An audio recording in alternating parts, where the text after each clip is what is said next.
ਅੱਜ ਅਸੀਂ ਡਿਸਕਸ ਕਰਾਂਗੇ ਨੈਕਸਟ ਟੌਪਿਕ ਬਿਜਲੀ ਸਿਸਟਮ। ਵੈਰੀ ਇੰਪੋਰਟੈਂਟ ਟੌਪਿਕ ਹੈ। ਤਾਂ ਵੀਡੀਓ ਸ਼ੁਰੂ ਕਰਨ ਤੋਂ ਪਹਿਲਾਂ ਅਗਰ ਤੁਸੀਂ ਇਸ ਚੈਨਲ 'ਤੇ ਨਵੇਂ ਹੋ, ਅਜੇ ਤੱਕ ਚੈਨਲ ਨੂੰ ਸਬਸਕ੍ਰਾਈਬ ਨਹੀਂ ਕੀਤਾ ਤਾਂ ਪਲੀਜ਼ ਪਹਿਲਾਂ ਚੈਨਲ ਨੂੰ ਸਬਸਕ੍ਰਾਈਬ ਕਰੋ ਅਤੇ ਇਸ ਦੇ ਨਾਲ ਬੈਲ ਆਈਕਨ ਨੂੰ ਪ੍ਰੈਸ ਕਰੋ ਤਾਂ ਕਿ ਹਰ ਇਨਫੋਰਮੇਟਿਵ ਵੀਡੀਓ ਦਾ ਨੋਟੀਫਿਕੇਸ਼ਨ ਤੁਹਾਡੇ ਤੱਕ ਸਭ ਤੋਂ ਪਹਿਲਾਂ ਪਹੁੰਚ ਸਕੇ। ਤਾਂ ਉਸ ਦੇ ਨਾਲ ਹੀ ਸ਼ੁਰੂ ਕਰਦੇ ਹਾਂ ਇਲੈਕਟ੍ਰੀਕਲ ਸਿਸਟਮ, ਜਿਸ ਦੇ ਵਿੱਚ ਪਹਿਲਾ ਪੁਆਇੰਟ ਹੈ ਕਿ ਇਲੈਕਟ੍ਰੀਕਲ ਸਿਸਟਮ ਦੇ ਦੋ ਪ੍ਰਕਾਰ ਹੁੰਦੇ ਹਨ। ਪਹਿਲਾ ਏਸੀ ਸਿਸਟਮ, ਜਿਹਨੂੰ ਅਸੀਂ ਕਹਿੰਦੇ ਹਾਂ ਜੀ alternating current. AC system alternating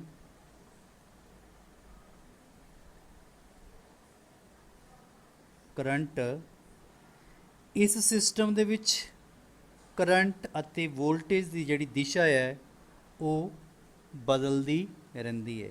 AC circuit ਦੇ ਵਿੱਚ ਵੋਲਟੇਜ ਤੇ ਕਰੰਟ, ਠੀਕ ਹੈ, ਵੋਲਟੇਜ ਤੇ ਕਰੰਟ ਦੀ ਜਿਹੜੀ ਦਿਸ਼ਾ ਹੈ ਉਹ ਬਦਲਦੀ ਰਹਿੰਦੀ ਹੈ ਏਸੀ ਸਿਸਟਮ ਦੇ ਵਿੱਚ। ਉਸ ਤੋਂ ਬਾਅਦ ਸੈਕਿੰਡ ਸਿਸਟਮ ਹੈ ਜੀ ਡੀਸੀ ਸਿਸਟਮ। ਡੀਸੀ ਜਿਹਨੂੰ ਅਸੀਂ ਕਹਿੰਦੇ ਹਾਂ ਜੀ ਡਾਇਰੈਕਟ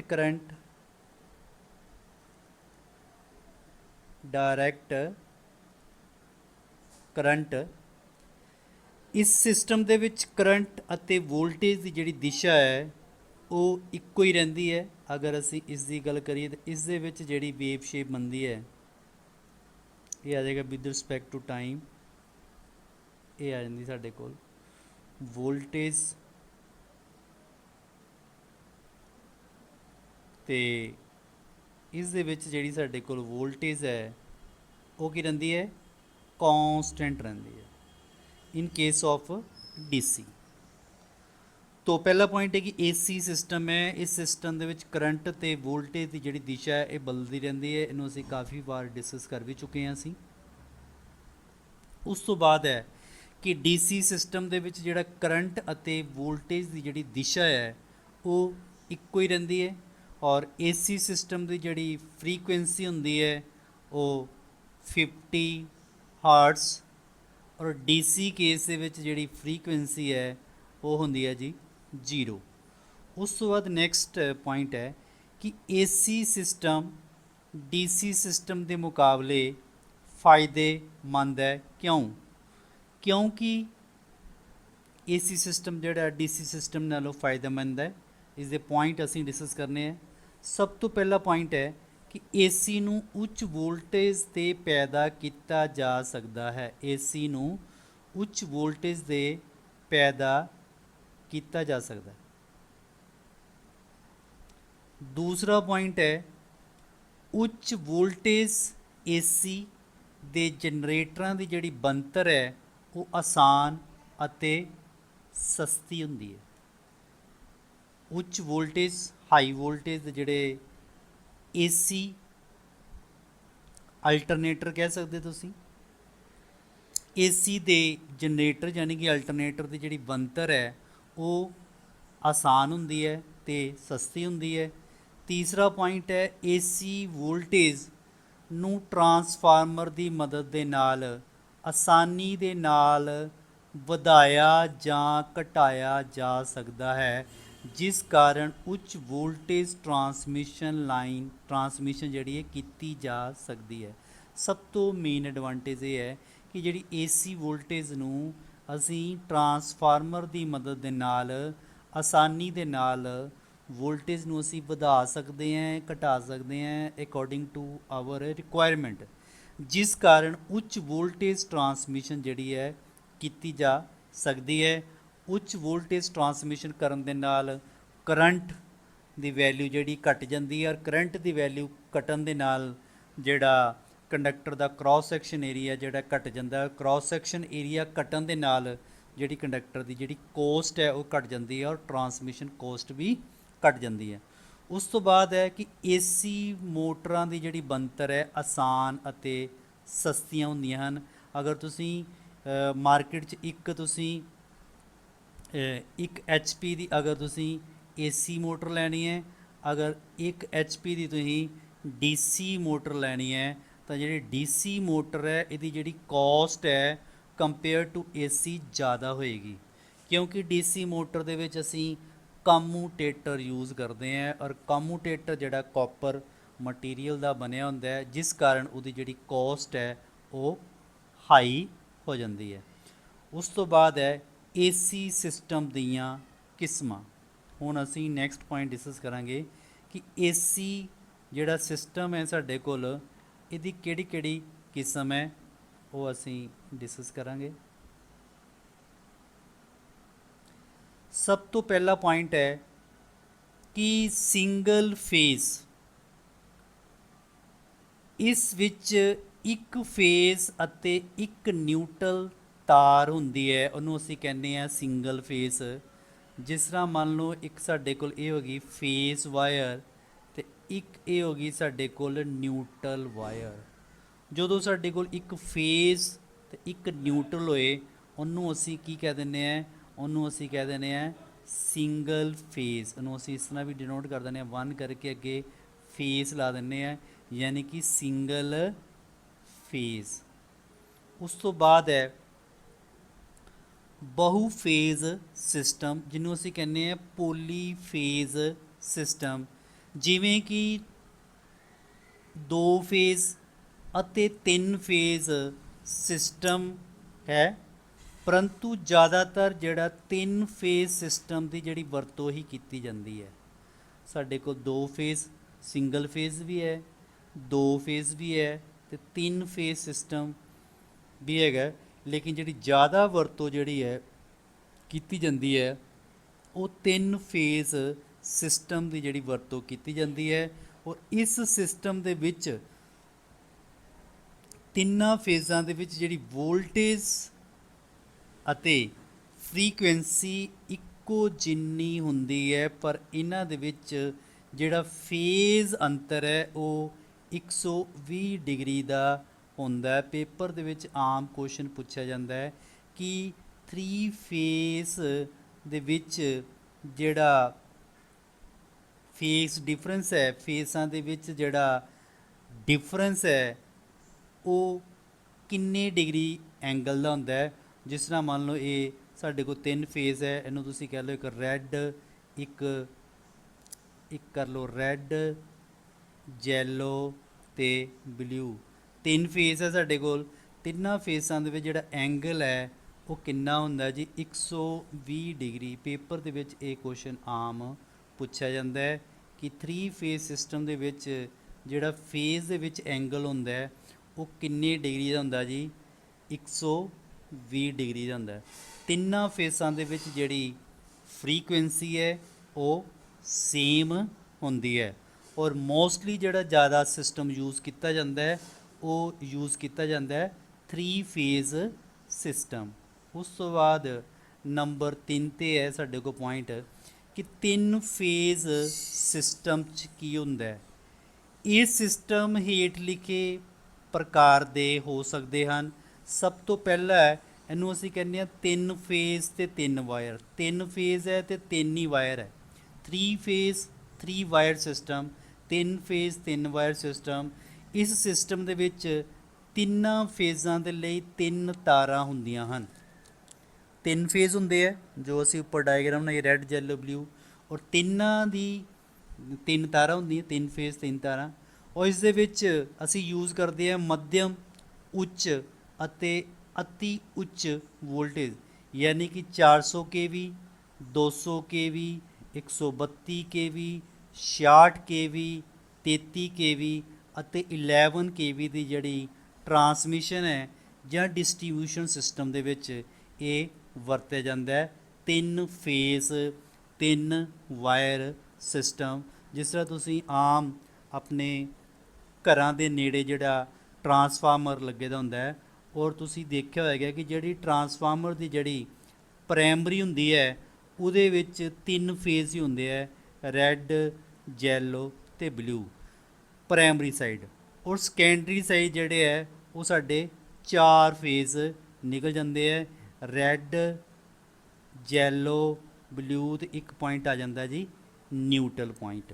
ਠੀਕ ਹੈ, ਤਾਂ ਇਸ ਕਰਕੇ ਜਿੰਨੀ ਵੀ ਸਾਡੀ ਹਾਈ ਵੋਲਟੇਜ ਹੈ, ਜਿਸ ਤਰ੍ਹਾਂ 400 kV 200 kV 132 kV 66 kV 33 kV 11 kV transmission ਦੇ ਵਿੱਚ ਸਾਰੀ ਜਿਹੜੀ ਉਹ 3 ਫੇਜ਼ 3 ਵਾਇਰ ਸਿਸਟਮ ਦੇ ਵਿੱਚ ਯੂਜ਼ ਕੀਤੀ ਜਾਂਦੀ ਹੈ। ਇਸ ਦੇ ਵਿੱਚ ਜਿਹੜਾ ਸਾਡਾ ਇੱਕ ਕੰਡਕਟਰ ਜਿਹੜਾ ਬਚ ਜਾਂਦਾ ਹੈ, ਤਾਂ ਕਿ ਇਹ 'ਚ ਅਸੀਂ ਨਿਊਟਰਲ ਦੀ ਸਾਨੂੰ ਜ਼ਰੂਰਤ ਨਹੀਂ ਹੁੰਦੀ।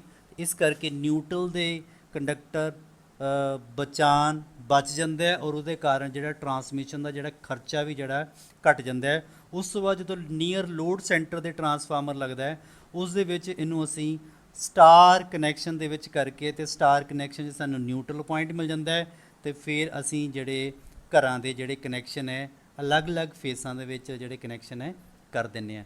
ਤਾਂ ਇਸ ਕਰਕੇ ਜਿਹੜਾ HT ਸਾਈਡ ਟਰਾਂਸਫਾਰਮਰ ਦੇ ਵਿੱਚ ਜਿਹੜੀ ਟਰਾਂਸਮਿਸ਼ਨ ਲਾਈਨ ਹੁੰਦੀ ਹੈ, ਹਾਈ ਟੈਂਸ਼ਨ ਲਾਈਨ, ਉਹ 3 ਫੇਜ਼ ਦੇ ਵਿੱਚ ਹੀ ਖਿੱਚੀ ਜਾਂਦੀ ਹੈ, ਯਾਨੀ ਕਿ 3 ਫੇਜ਼ 3 ਵਾਇਰ ਸਿਸਟਮ 'ਚ।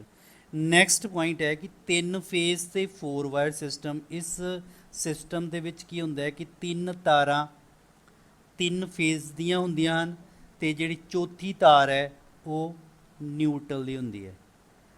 ਠੀਕ ਹੈ ਜੀ, ਜਿਹੜੀ ਇਸ ਦੇ ਵਿੱਚ ਜਿਹੜੀ ਚੌਥੀ ਤਾਰ ਆਣੀ ਹੈ ਉਹ ਕਿਸ ਦੀ ਹੋਣੀ ਹੈ, ਨਿਊਟਰਲ ਦੀ ਹੋਣੀ ਹੈ। ਔਰ ਇਸ ਸਿਸਟਮ ਦੀ ਜਿਹੜੀ ਵਰਤੋਂ ਹੈ ਉਹ ਅਸੀਂ LT ਡਿਸਟ੍ਰੀਬਿਊਸ਼ਨ ਵੰਡ ਪ੍ਰਣਾਲੀ ਦੇ ਵਿੱਚ ਕਰਨੇ ਆ। ਪਹਿਲਾਂ ਤੁਹਾਨੂੰ ਦੱਸਦਾ ਕਿ ਇੱਕ HT ਸਾਈਡ ਹੁੰਦੀ ਹੈ ਟਰਾਂਸਫਾਰਮਰ ਦੀ ਪ੍ਰਾਇਮਰੀ ਸਾਈਡ ਦੀ ਤਰਫ 'ਤੇ, ਔਰ ਜਿਹੜੀ LT ਸਾਈਡ ਹੁੰਦੀ ਹੈ ਟਰਾਂਸਫਾਰਮਰ ਦੀ ਸੈਕੰਡਰੀ ਸਾਈਡ 'ਤੇ।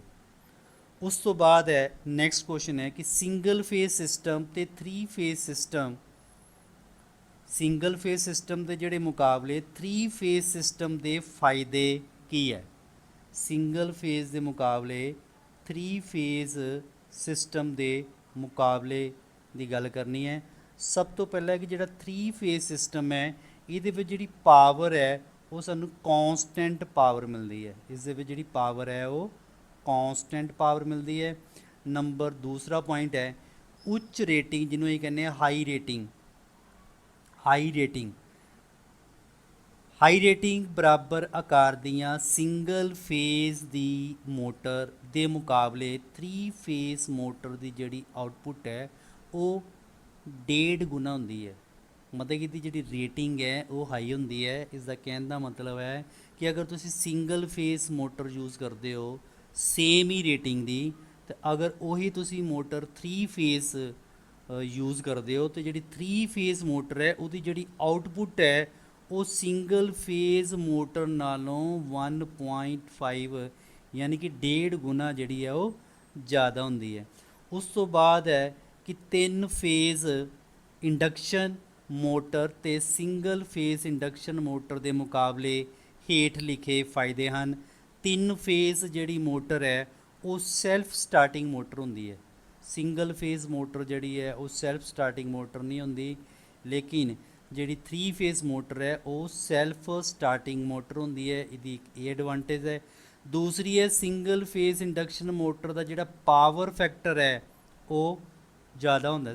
ਸਿੰਗਲ ਫੇਜ਼ ਨਹੀਂ 3 ਫੇਜ਼ ਦੀ ਗੱਲ ਕਰੇ ਕਹਿੰਦੇ 3 ਫੇਜ਼ ਇੰਡਕਸ਼ਨ ਮੋਟਰ ਦਾ ਜਿਹੜਾ ਪਾਵਰ ਫੈਕਟਰ ਹੈ ਉਹ ਜ਼ਿਆਦਾ ਹੋਣਾ ਚਾਹੀਦਾ, ਇਸ ਕਰਕੇ ਇੰਡਸਟਰੀ ਵਿੱਚ ਇਹਨੂੰ ਅਸੀਂ ਜ਼ਿਆਦਾ ਯੂਜ਼ ਕਰਦੇ ਹਾਂ। 3 ਫੇਜ਼ ਇੰਡਕਸ਼ਨ ਮੋਟਰ ਦੀ ਜਿਹੜੀ ਐਫੀਸ਼ੀਐਂਸੀ ਹੈ ਉਹ ਸਿੰਗਲ ਫੇਜ਼ ਮੋਟਰ ਨਾਲੋਂ ਜ਼ਿਆਦਾ ਹੁੰਦੀ ਹੈ। ਉਸ ਤੋਂ ਬਾਅਦ ਹੈ ਜੀ ਨੈਕਸਟ ਪੁਆਇੰਟ ਹੈ ਕਿ 3 ਫੇਜ਼ ਜਨਰੇਟਰਾਂ ਦਾ ਪੈਰਲਲ ਆਪਰੇਸ਼ਨ ਆਸਾਨ ਹੁੰਦਾ ਹੈ। 3 ਫੇਜ਼ ਜਨਰੇਟਰ ਅਲਟਰਨੇਟਰ ਜਿਹੜੇ ਅਸੀਂ ਯੂਜ਼ ਕਰਦੇ ਹਾਂ, ਅਲਟਰਨੇਟਰ ਨੂੰ ਪੈਰਲਲ ਆਪਰੇਸ਼ਨ ਦੇ ਵਿੱਚ ਕਰਨਾ ਆਸਾਨ ਹੁੰਦਾ ਹੈ। 3 ਫੇਜ਼ ਜਿਹੜੇ ਸਾਡੇ ਕੋਲ ਅਲਟਰਨੇਟਰ ਹੁੰਦੇ ਹਨ ਉਹਨਾਂ ਨੂੰ ਪੈਰਲਲ ਆਪਰੇਸ਼ਨ ਦੇ ਵਿੱਚ ਲਗਾਉਣਾ ਆਸਾਨ ਹੁੰਦਾ ਹੈ। ਕਿ ਜਿਸ ਤਰ੍ਹਾਂ ਮੰਨ ਲਓ ਅਸੀਂ ਇੱਕ ਅਲਟਰਨੇਟਰ ਜਿਹੜਾ ਸਿਸਟਮ ਦੇ ਵਿੱਚ ਲਗਾਏ ਦਾ 3 ਫੇਜ਼ ਸਿਸਟਮ ਦੇ ਵਿੱਚ ਇੱਕ ਅਸੀਂ ਅਲਟਰਨੇਟਰ ਲਗਾਏ ਦਾ, ਕੁਝ ਟਾਈਮ ਵਾਸਤੇ ਸਾਨੂੰ ਉੱਥੇ ਜਿਹੜੀ ਲੋਡ ਦੀ ਰਿਕੁਆਇਰਮੈਂਟ ਜਿਹੜੀ ਜ਼ਿਆਦਾ ਹੋ ਜਾਂਦੀ ਹੈ ਤਾਂ ਅਸੀਂ ਕੀ ਕਰਦੇ ਹਾਂ, ਇਸ ਦੇ ਪੈਰਲਲ ਦੇ ਵਿੱਚ ਇੱਕ ਅਲਟਰਨੇਟਰ ਅਸੀਂ ਹੋਰ ਲਗਾ ਦਿੰਦੇ ਹਾਂ, ਔਰ ਇਹ ਜਿਹੜੀ ਪੋਸੀਬਿਲਿਟੀ ਹੈ ਉਹ 3 ਫੇਸ ਦੇ ਵਿੱਚ ਪੋਸੀਬਲ ਹੈ। ਉਸ ਤੋਂ ਬਾਅਦ ਹੈ ਹੇਠ ਲਿਖੇ ਦੋ ਤਰੀਕੇ ਆਮ ਤੌਰ 'ਤੇ ਹੇਠ ਲਿਖੇ ਦੋ ਤਰੀਕੇ ਆਮ ਤੌਰ 'ਤੇ ਵਰਤੋਂ ਵਿੱਚ ਆਉਂਦੇ ਹਨ। ਕਿਹੜੇ ਕਿਹੜੇ ਤਰੀਕੇ ਹੈ? ਨੰਬਰ 1 ਹੈ ਜੀ star connection, very very important point ਹੈ ਜੀ ਸਟਾਰ ਕਨੈਕਸ਼ਨ, ਜਿਹਨੂੰ ਅਸੀਂ ਵਾਈ ਕਨੈਕਸ਼ਨ ਵੀ ਕਹਿੰਦੇ ਹਾਂ। ਇਸ ਤਰ੍ਹਾਂ ਸਾਡੇ ਕੋਲ ਵਾਈ ਬਣਦੀ ਹੈ, ਤੈਨੂੰ ਅਸੀਂ ਕਹਿ ਦਿੰਦੇ ਹਾਂ ਵਾਈ ਕਨੈਕਸ਼ਨ। ਸੈਕਿੰਡ ਪੁਆਇੰਟ ਆ ਜਾਂਦਾ ਜੀ ਡੈਲਟਾ ਕਨੈਕਸ਼ਨ, ਇਹ ਇਸ ਸ਼ੇਪ ਦੇ ਵਿੱਚ ਬਣਦਾ ਹੈ, ਇਹਨੂੰ ਅਸੀਂ ਮੈਸ ਕਨੈਕਸ਼ਨ ਵੀ ਕਹਿੰਦੇ ਹਾਂ। ਇਹਨੂੰ ਅਸੀਂ ਕੀ ਕਹਿੰਦੇ ਹਾਂ ਜੀ? Mess connection. ਹੁਣ ਆ ਗਏ ਹੋ ਸਟਾਰ ਕਨੈਕਸ਼ਨ ਦੀ ਗੱਲ। ਸਟਾਰ ਕਨੈਕਸ਼ਨ 'ਚ ਕੀ ਹੁੰਦਾ ਸੌਰੀ, ਸਟਾਰ ਕਨੈਕਸ਼ਨ ਸਾਡੇ ਕੋਲ ਕਿਸ ਤਰ੍ਹਾਂ ਬਣਦਾ ਹੈ, ਇਹ ਤੁਸੀਂ ਦੇਖ ਸਕਦੇ ਹੋ ਸਕਰੀਨ ਦੇ ਵਿੱਚ। ਕਹਿੰਦਾ ਹੈ ਕਿ ਇਸ ਤਰ੍ਹਾਂ ਦੇ ਕਨੈਕਸ਼ਨ ਵਿੱਚ 3 ਫੇਸ ਦੇ ਇੱਕ ਤਰ੍ਹਾਂ ਦੇ ਸਿਰੇ ਜਾਂ ਉਹਦੇ ਸਟਾਰਟ ਵਾਲੇ ਲੈ ਲਓ ਜਾਂ ਉਹਦੇ ਫਿਨਿਸ਼ਡ ਵਾਲੇ ਲੈ ਲਓ, ਆਪਸ ਵਿੱਚ ਜੋੜ ਦਿੱਤੇ ਜਾਂਦੇ ਹਨ, ਤਾਂ ਇਸ ਸਾਂਝੇ ਬਿੰਦੂ ਨੂੰ ਨਿਊਟਰਲ ਪੁਆਇੰਟ ਕਿਹਾ ਜਾਂਦਾ ਹੈ। ਤੇ ਬੈਲੈਂਸ ਲੋਡ ਤੇ ਸਟਾਰ ਕਨੈਕਸ਼ਨ ਦੇ ਵਿੱਚ ਨਿਊਟਰਲ ਪੁਆਇੰਟ ਤੇ ਜਿਹੜਾ ਪੋਟੈਂਸ਼ੀਅਲ ਹੁੰਦਾ ਉਹ ਕਿੰਨਾ ਹੁੰਦਾ ਜੀ? 0। ਹੁਣ ਇਸ ਦੇ ਵਿੱਚ ਗੱਲ ਕੀਤੀ ਹੈ ਕਿ ਸਾਡੇ ਕੋਲ 3 ਫੇਸ, ਸਾਡੇ ਕੋਲ 3 ਫੇਸ ਹੈ। ਇੱਕ ਫੇਸ ਸਾਡੇ ਕੋਲ ਇਹ ਆ ਗਿਆ, ਇੱਕ ਫੇਸ ਸਾਡੇ ਕੋਲ ਇਹ ਆ ਗਿਆ, ਔਰ ਇੱਕ ਫੇਸ ਸਾਡੇ ਕੋਲ ਇਹ ਆ ਗਿਆ। ਇਹਨੂੰ ਤੁਸੀਂ ਕਰ ਦਿੰਦੇ ਕਿ A1, ਇਹਨੂੰ ਅਸੀਂ ਕਰ ਦਿੰਦੇ ਜੀ A2, ਇਹਨੂੰ ਕਰ ਦਿੰਦੇ ਅਸੀਂ V1, ਇੱਥੇ ਕਰ ਦਿੰਦੇ ਜੀ V2, ਇੱਥੇ ਕਰ ਦਿੰਦੇ C1, ਇੱਥੇ ਕਰ ਦਿੰਦੇ C। ਕਹਿੰਦਾ ਕਿ ਇਸ ਤਰ੍ਹਾਂ ਦੇ ਕਨੈਕਸ਼ਨ ਵਿੱਚ ਸਾਡੇ ਕੋਲ 3 ਫੇਸ ਹੁੰਦੇ ਆ। ਇਹ ਸਾਡੇ ਕੋਲ 3 ਫੇਸ ਹੈ, ਇਹਨਾਂ ਦੇ ਇੱਕੋ ਹੀ ਸਿਰੇ, ਜਾਂ ਤੇ ਤੁਸੀਂ ਇਹਦੇ ਸਟਾਰਟਿੰਗ ਵਾਲੇ ਸਿਰੇ ਲੈ ਲਓ ਜਾਂ ਐਂਡ ਵਾਲੇ ਸਿਰੇ ਲੈ ਲਓ। ਜਿਸ ਤਰ੍ਹਾਂ ਅਸੀਂ A1, B1 ਤੇ C1 ਇਹਨੂੰ ਸਟਾਰਟਿੰਗ ਵਾਲੇ ਸਿਰੇ ਕਹਿ ਸਕਦੇ ਹਾਂ, A2 ਤੇ B2 ਤੇ C2 ਇਹਨੂੰ ਅਸੀਂ ਐਂਡ ਵਾਲੇ ਸਿਰੇ ਕਹਿ ਸਕਦੇ ਹਾਂ। ਤੇ ਇਹਨਾਂ ਨੂੰ ਕੀ ਕਰਨਾ, ਇੱਕ ਤਰ੍ਹਾਂ ਦੇ ਜਿਹੜੇ ਸਿਰੇ ਹੈ ਉਹ ਆਪਸ ਵਿੱਚ ਕੀ ਕਰ ਦੇਣੇ ਆ? ਜੋੜ ਦੇਣੇ ਆ ਜੀ। ਇਹਨੂੰ ਅਸੀਂ ਜੋੜ ਦਿੱਤਾ, ਇਹਦੇ ਜਿਹੜੇ ਸਟਾਰਟਿੰਗ ਪੁਆਇੰਟ ਹੈ ਇਹਨਾਂ ਨੂੰ ਅਸੀਂ ਜੋੜ ਦਿੱਤਾ। ਔਰ ਇਹ ਜਿਹੜਾ ਅਸੀਂ ਜਿੱਥੇ ਸਟਾਰਟਿੰਗ ਪੁਆਇੰਟ ਨੂੰ ਜੋੜਦੇ ਹਾਂ, ਇਹ ਜਿਹੜਾ ਸਾਡੇ ਕੋਲ ਪੁਆਇੰਟ ਬਣਦਾ ਹੈ ਇਹਨੂੰ ਅਸੀਂ ਕਹਿੰਦੇ ਹਾਂ ਜੀ ਨਿਊਟਰਲ ਪੁਆਇੰਟ। ਇਹਨੂੰ ਅਸੀਂ ਕੀ ਕਹਿੰਦੇ ਹਾਂ? Neutral point. ਸਟਾਰ ਦੇ ਵਿੱਚ ਸਾਨੂੰ ਨਿਊਟਰਲ ਪੁਆਇੰਟ ਮਿਲਦਾ ਹੈ। ਔਰ ਇਹ ਸਾਡੇ ਕੋਲ 3 ਫੇਸ ਆ ਗਏ। ਇੱਕ ਫੇਸ ਇਹ ਵਾਲਾ ਆ ਗਿਆ C2, ਇੱਕ ਫੇਸ ਇਹ B2 ਵਾਲਾ ਆ ਗਿਆ, ਇੱਕ ਫੇਸ A1 ਵਾਲਾ ਆ ਗਿਆ। ਇਹਨੂੰ ਤੁਸੀਂ ਕਰ ਸਕਦੇ ਹੋ ਰੈੱਡ, ਯੈਲੋ, ਬਲੂ। ਠੀਕ ਹੈ ਜੀ, ਇਹ ਸਾਡੇ ਕੋਲ 3 ਫੇਸ ਆ ਗਏ। ਔਰ ਇਹ ਜਿਹੜਾ ਪੁਆਇੰਟ ਹੈ ਉਹ ਸਾਡੇ ਕੋਲ ਕਿਹੜਾ ਪੁਆਇੰਟ ਆ ਗਿਆ? ਨਿਊਟਰਲ ਦਾ। ਠੀਕ ਹੈ, ਔਰ ਇਸ ਹੀ ਡਾਇਗਰਾਮ ਨੂੰ ਅਗਰ ਤੁਸੀਂ ਇਹਦੇ ਵਿੱਚ ਕਰੀਏ ਕਿ ਇਹਦਾ ਅਗਰ ਅਸੀਂ ਸਟਾਰਟਿੰਗ ਐਂਡ ਇਹਨੂੰ ਅਸੀਂ A1 ਕਰ ਲਈਏ, ਇਹਨੂੰ ਅਸੀਂ A2 ਕਰ ਲਈਏ, ਇਹਨੂੰ ਅਸੀਂ B1 ਕਰ ਲਈਏ, ਇੱਥੇ B2 ਕਰ ਲਓ, ਇੱਥੇ ਸਾਡੇ ਕੋਲ ਆ ਗਿਆ C1, ਇੱਥੇ ਆ ਜਾਏਗਾ C2। ਠੀਕ ਹੈ ਜੀ, ਤਾਂ ਇਹ ਜਿਹੜਾ ਸਾਡੇ ਕੋਲ ਇਹ ਪੁਆਇੰਟ ਕਾਮਨ ਪੁਆਇੰਟ ਆ ਗਿਆ, ਇਹਨੂੰ ਅਸੀਂ ਕਹਾਂਗੇ ਨਿਊਟਰਲ ਪੁਆਇੰਟ। ਕੀ ਕਹਾਂਗੇ? Neutral point. ਇਹ ਸਾਡੇ ਕੋਲ ਆ ਗਿਆ ਰੈੱਡ, ਇਹ ਆ ਗਿਆ ਸਾਡੇ ਕੋਲ ਯੈਲੋ, ਇਹ ਆ ਗਿਆ ਸਾਡੇ ਕੋਲ ਬਲੂ ਪੁਆਇੰਟ। ਇਹ ਪੁਆਇੰਟ ਆ ਗਿਆ ਸਾਡੇ ਕੋਲ ਬਲੂ ਪੁਆਇੰਟ। ਜਦੋਂ ਵੀ ਅਸੀਂ ਫੇਸ ਸਿਕੁਐਂਸ ਦੱਸਣਾ ਹੁੰਦਾ ਤਾਂ ਉਹਨੂੰ ਹਮੇਸ਼ਾ ਰੈੱਡ, ਯੈਲੋ, ਬਲੂ ਦੇ ਵਿੱਚ ਹੀ ਫੇਸ ਸਿਕੁਐਂਸ ਦੱਸਦੇ ਆ। ਇਹ ਵੀ ਤੁਸੀਂ ਪੁਆਇੰਟ ਜਿਹੜਾ ਯਾਦ ਰੱਖਣਾ। ਉਸ ਤੋਂ ਬਾਅਦ ਨੈਕਸਟ ਇਸ ਦਾ ਜਿਹੜਾ ਰਿਲੇਸ਼ਨ ਹੈ ਉਹ ਅਸੀਂ ਡਿਸਕਸ ਕਰਨਾ ਹੈ। ਉਸ ਤੋਂ ਬਾਅਦ ਤੁਸੀਂ ਇਹਨੂੰ ਇੱਥੇ ਕਰ ਲੈਂਦੇ ਹਾਂ। ਅਸੀਂ ਇੱਕ ਵਾਰੀ ਇੱਥੇ ਡਾਇਗਰਾਮ ਫੇਰ ਥੋੜ੍ਹੀ ਬਣਾ ਲੈਂਦੇ ਹਾਂ। ਇੱਕ ਕੋਇਲ ਸਾਡੇ ਕੋਲ ਇਹ ਆ ਗਈ, ਇੱਕ ਕੋਇਲ ਸਾਡੇ ਕੋਲ ਇਹ ਆ ਗਈ, ਇੱਕ ਕੋਇਲ ਸਾਡੇ ਕੋਲ ਇਹ ਆ ਗਈ। ਠੀਕ ਹੈ ਜੀ, ਇਹ ਸਾਡੇ ਕੋਲ ਆ ਗਿਆ ਨਿਊਟਰਲ ਪੁਆਇੰਟ, ਇਹ ਆ ਗਿਆ ਸਾਡੇ ਕੋਲ ਰੈੱਡ ਪੁਆਇੰਟ, ਇਹ ਆ ਗਿਆ ਯੈਲੋ ਪੁਆਇੰਟ, ਤੇ ਇਹ ਵਾਲਾ ਪੁਆਇੰਟ ਸਾਡੇ ਕੋਲ ਆ ਗਿਆ blue point. Red, yellow, blue, ਇਹ ਆ ਗਿਆ ਸਾਡੇ ਕੋਲ ਸਟਾਰ ਪੁਆਇੰਟ। ਹੁਣ ਦੇਖੋ ਗੱਲ ਆਉਂਦੀ ਹੈ ਲਾਈਨ ਵੋਲਟੇਜ ਤੇ ਫੇਸ ਵੋਲਟੇਜ ਦਾ ਕੀ ਰਿਲੇਸ਼ਨ ਹੁੰਦਾ ਹੈ। ਫੇਸ ਵੋਲਟੇਜ ਕਿਹਨੂੰ ਕਹਿੰਦੇ ਆ? ਫੇਸ ਵੋਲਟੇਜ ਕਹਿੰਦੇ ਆ ਕੋਈ ਇੱਕ ਫੇਸ ਲੈ ਲਓ ਤੇ ਇੱਕ ਨਿਊਟਰਲ ਲੈ ਲਓ, ਇਹਨੂੰ ਅਸੀਂ ਕਹਾਂਗੇ ਫੇਸ ਵੋਲਟੇਜ। PH ਨਾਲ ਸ਼ੋ ਕਰ ਦਿੰਦੇ ਆ ਫੇਸ ਵੋਲਟੇਜ। ਇੱਕ ਹੁੰਦੀ ਹੈ line voltage, voltage between any two line, ਜਿਸ ਤਰ੍ਹਾਂ ਮੰਨ ਲਓ R ਤੇ Y ਦੇ ਵਿੱਚ ਇਹ ਜਿਹੜੀ ਵੋਲਟੇਜ ਹੈ ਇਹਨੂੰ ਅਸੀਂ ਕਹਾਂਗੇ ਲਾਈਨ ਵੋਲਟੇਜ।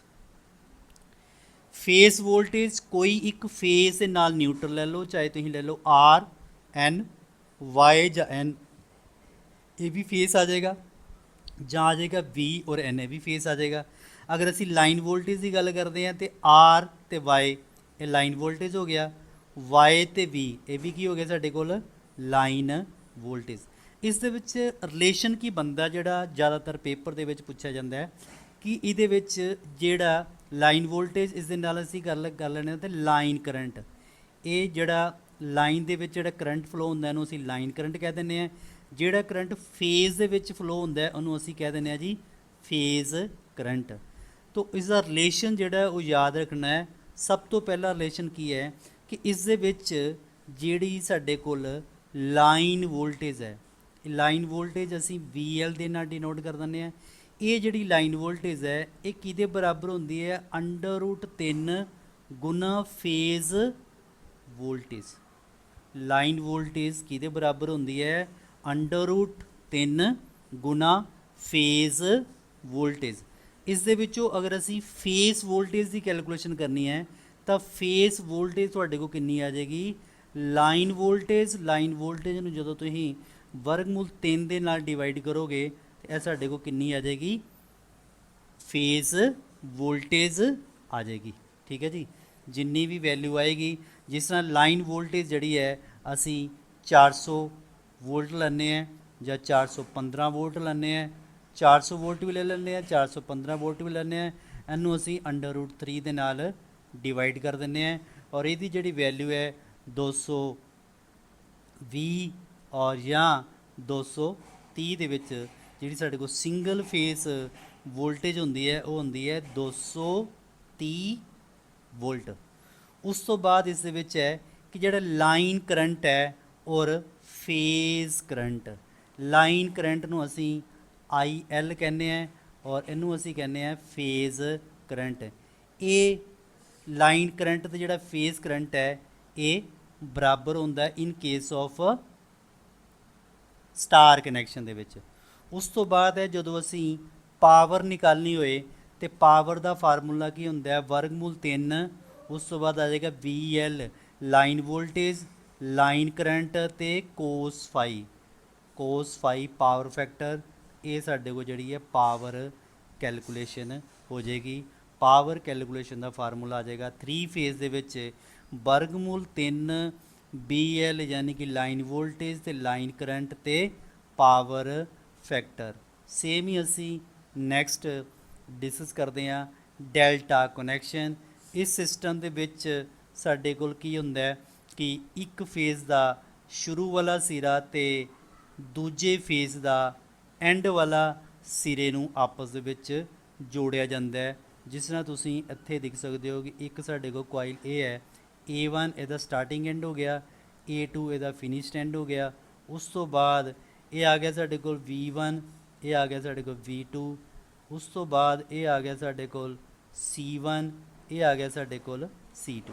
ਹੁਣ ਕਹਿ ਰਹੇ ਕਿ ਇੱਕ ਦਾ ਸਟਾਰਟਿੰਗ ਤੇ ਦੂਸਰੇ ਦਾ ਐਂਡ, ਫਿਰ ਇਹਦਾ ਸਟਾਰਟਿੰਗ ਤੇ ਅਗਲੇ ਦਾ ਐਂਡ। ਠੀਕ ਹੈ, ਔਰ ਇਹਦਾ ਸਟਾਰਟਿੰਗ ਤੇ ਇਹਦਾ ਐਂਡ। ਠੀਕ ਹੈ ਜੀ, ਔਰ ਇਹਦੇ ਵਿੱਚ ਸਾਡੇ ਕੋਲ ਜਿਹੜੇ ਹੈ 3 ਫੇਜ਼ ਨਿਕਲ ਜਾਂਦੇ ਹੈ। ਇੱਕ ਫੇਜ਼ ਇਹ ਆ ਗਿਆ ਸਾਡੇ ਕੋਲ, ਇੱਕ ਫੇਜ਼ ਸਾਡੇ ਕੋਲ ਇਹ ਆ ਗਿਆ ਤੇ ਇੱਕ ਫੇਜ਼ ਸਾਡੇ ਕੋਲ ਇਹ ਆ ਗਿਆ। 3 ਫੇਜ਼ ਆ ਜਾਂਦੇ ਹੈ, ਰੈੱਡ, ਯੈਲੋ ਤੇ ਬਲੂ। ਇਹ ਤੁਸੀਂ ਦੇਖ ਸਕਦੇ ਹੋ ਇਸ ਸਕਰੀਨ ਦੇ ਵਿੱਚ। ਇੱਕ ਆ ਗਿਆ ਸਾਡੇ ਕੋਲ ਰੈੱਡ, ਇੱਕ ਆ ਗਿਆ ਸਾਡੇ ਕੋਲ ਯੈਲੋ, ਇੱਕ ਆ ਗਿਆ ਸਾਡੇ ਕੋਲ ਬਲੂ। ਹੁਣ ਇਹਦੇ ਵਿੱਚ ਜਿਹੜਾ ਨਿਊਟਰਲ ਪੁਆਇੰਟ ਨਹੀਂ ਹੁੰਦਾ, ਡੈਲਟਾ ਦੇ ਵਿੱਚ ਨਿਊਟਰਲ ਪੁਆਇੰਟ ਨਹੀਂ ਹੁੰਦਾ। ਅਗਰ ਸਾਨੂੰ ਨਿਊਟਰਲ ਪੁਆਇੰਟ ਦੀ ਜ਼ਰੂਰਤ ਹੈ ਤਾਂ ਸਾਨੂੰ ਸਟਾਰ ਕਨੈਕਸ਼ਨ ਹੀ ਬਣਾਉਣਾ ਪਏਗਾ। अगर सानू न्यूट्रल की जरूरत नहीं है तो असी डेल्टा कनैक्शन बना लैने आ। हुण इस दे विच जिहड़ी लाइन वोल्टेज है, लाइन वोल्टेज जिहड़ी फेस दे विच जिहड़ी वोल्टेज है उहनूं असीं कहने आ लाइन वोल्टेज, और इस दे विच जिहड़ी फेस वोल्टेज है, यह जिहड़ा एक फेस है, इस जिहड़ी वोल्टेज है उहनूं असीं कहांगे फेस वोल्टेज। तो डेल्टा केस दे विच की आ रहा है कि लाइन वोल्टेज ते फेस वोल्टेज ये की हुंदी है जी, बराबर हुंदी है। किस केस दे विच? डेल्टा केस दे विच। इसका जिहड़ा पहला पॉइंट है तुसीं स्क्रीन ते दिख सकते हो कि इस सिस्टम दे विच की है कि जिहड़ी लाइन वोल्टेज ते जिहड़ी फेस वोल्टेज है वो आपस की हुंदी है, बराबर हुंदी है। और उस केस दे विच जिहड़ा लाइन करंट है, लाइन करंट ये बराबर हुंदा है √3 गुना √3 गुना फेस करंट के बराबर हुंदा है। तो पावर का फार्मूला साडे कोल सेम है, वर्गमूल 3 लाइन वोल्टेज ते लाइन करंट ते कोस फाई। तो ये वेरी वेरी इंपोर्टेंट फार्मूला है, और पेपर के विच स्टार और डेल्टा के नाल रिलेटेड क्वेश्चन जरूर आता है। तो इस करके इस टॉपिक नूं तुसीं ध्यान दे नाल डिस्कस करना है। तो नैक्सट पार्ट असीं अगली वीडियो विच डिस्कस करांगे। अगर तुहानूं वीडियो अच्छी लगी तो वीडियो नूं लाइक और शेयर जरूर करना। धन्नवाद। जय हिंद।